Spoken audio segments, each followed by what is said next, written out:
আমি একটা সচেতনতামূলক একটা ভিডিও বানাচ্ছি।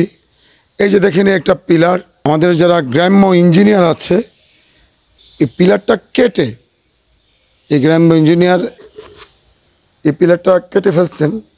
উনি হয়তো জানেন না যে এইভাবে যদি পিলার কাটা হয় এই পিলারের আর কোনো গুরুত্বই থাকে না, এই পিলারটার কোনো কাজে আসবে না। আমি দেখছি যে এইভাবে উনি কেটে, আপনারা কখনো পিলার দেওয়ার পর, আমি এটা বানাচ্ছি এই কারণে আমাদের গ্রাম্য ইঞ্জিনিয়াররা অনেক ভুল করে থাকে।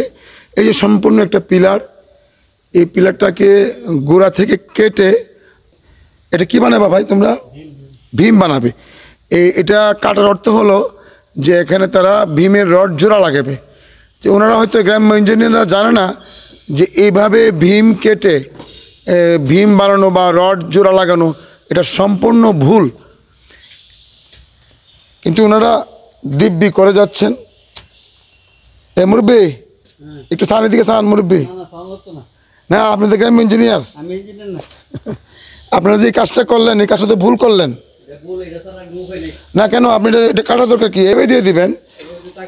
এই একটা ভীম, তারপরে এই একটা ভীম আর এই একটা ভীম, এই দুইটা ভীমই তারা নষ্ট করে ফেলছে। তারা বলছে যে এই ভীমটা নাকি থাকবে না। আসলে ওনারা বুঝেন না গ্রামের মিস্ত্রিগুলি কিভাবে কাজ করতে হয়।